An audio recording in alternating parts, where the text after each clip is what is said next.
Welcome. There's a lot of political news going around. All right.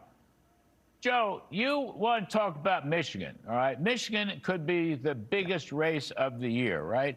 You think we don't even know if the socialist may or may not win the primary, and is going to have to face Mike Rogers, who's a very capable Republican. Now, is that what you're saying? That Michigan is not like Manhattan, okay? And the Democratic Socialists are going to they have a much tougher time in a real state like Michigan that has, wait for it, working class whites, working class blacks, working class Hispanics, not just,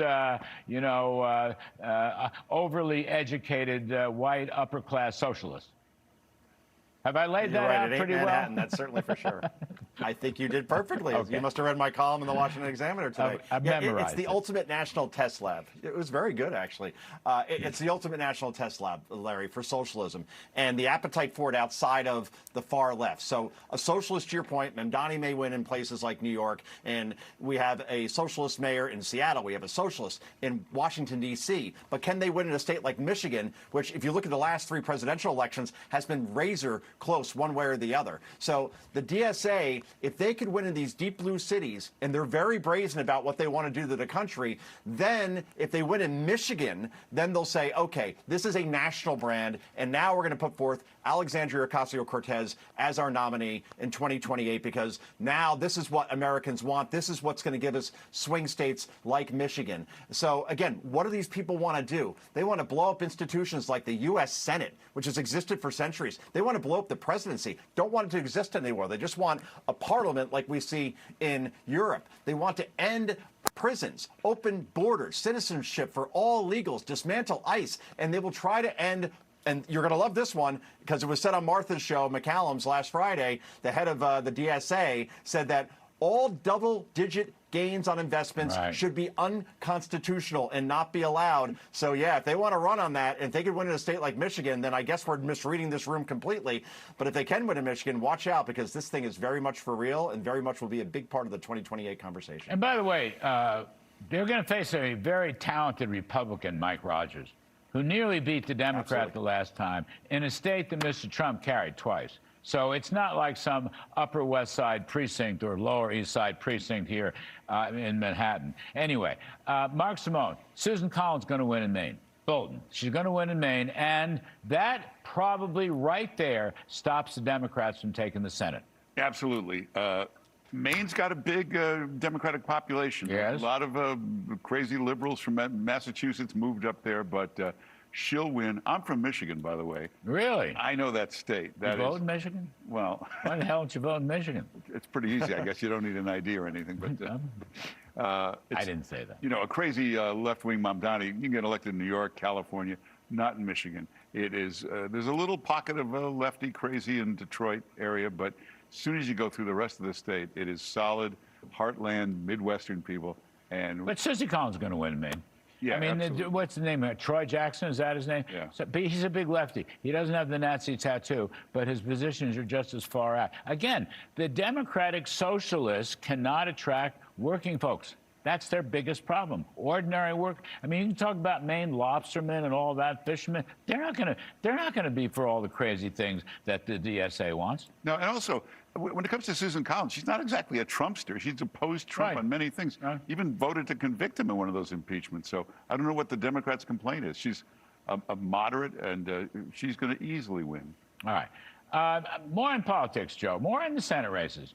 Darline Graham, I want to talk for a moment because, sorry, she's thrown her hat into the Senate ring. Okay, she wants to stay. She's going to be a primary. She's going to run against, is it Ralph Norman, a veteran in the House in South Carolina. What do we know? I want to be sensitive here because of the great Lindsey Graham sister and so forth. But what are her positions? She's going to have to lay out. We don't necessarily know her positions, particularly on domestic and economic items. She's mainly a name brand candidate at this point, Larry. As you know, it's so hard to get name brand recognition when you run for Senate or Congress. Now, obviously, she has that. So Lindsey Graham has won many elections very easily over the last couple of election cycles. So I would imagine in the end, she'll generally mirror what Lindsey stood for. And therefore, in a state like South Carolina, which is profoundly red and very hard for a Democrat to win, I think as long as she plays it safe and sticks to the Graham brand, she should be okay. But I don't know her positions, to be honest with you, because she really hasn't talked about them. Yeah, I'm not saying up or down. I'm not saying yes or no. I'm just saying we don't know. And I think we need to know. Look, Lindsey Graham, for my lights, was a whole lot better on foreign policy, because I'm the Reagan wing of the party. No isolationism, for example. But on other matters, taxes, spending, the border, the Gang of Eight kind of stuff that he put together, I didn't really think he was any good at all. Yeah, this is not he's going to have a lot of help from President Trump and a very popular Governor McMaster, but this is not a guaranteed victory. Right. Lindsey Graham was not popular, but he wasn't that popular. He wasn't landslide popular. So she's going to have a bit of a struggle, and she's going to have to do a debate. I don't know if she has any experience at debating, and it's not going to be that easy. Longtime New Yorker that you are, were you surprised in the paper this morning, this flap between the Queensboro president, all right, Mr. Donovan Richards? I don't know him, but I was very, very interested in what he had to say about the DSA and Mondami's crowd being white supremacists. And the backdrop for it, if I understand it, is the fact that Queens in particular, okay, but not just Queens, there's a lot of black home ownership going on. Now, they also own their own businesses. And people like Donovan Richards, I've been reading up on him, have been pushing this for years and years and years. So they don't trust the DSA. Why should they have to pay higher property taxes on the nice homes they own in Queens? And or why should they have to pay higher taxes on the small businesses that they have built up?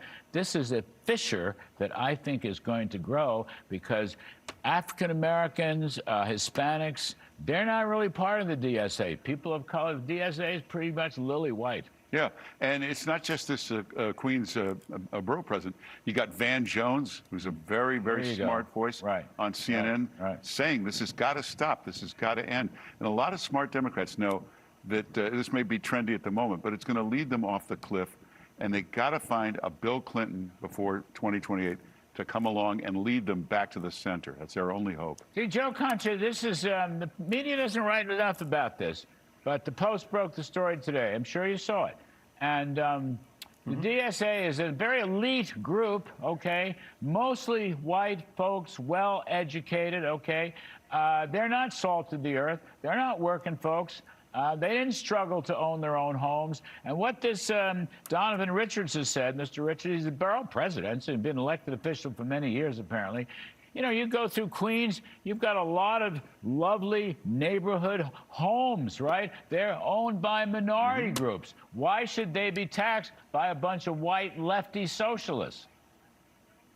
And not just tax, Larry, but also the DSA platform. And Zohran Mamdani, out of his own mouth, once said that we need to perhaps abolish private home ownership because every person in this country has a right to a home, regardless of their income. Now, think about that for a moment. Seizing private property to take from the rich to give to those who may not have earned it. If they want to run on that platform outside of New York City, good luck. But even in New York City, there's going to be a backlash around this. The more you peel off the onion, the more rancid it is at this point. All I know is when you talk about the leading DSA guy, right, the national figure, the national face of the Democrat Socialist America, it's Bernie Sanders, who goes to all these Fight the Oligarchy tour rallies, and he flies on wonderful private jets. The hypocrisy is so thick and so pure you could snort it. Yeah, well, we're going to talk to Victor Davis Hanson later in the show about all these left-wing billionaires and so forth. But one last point.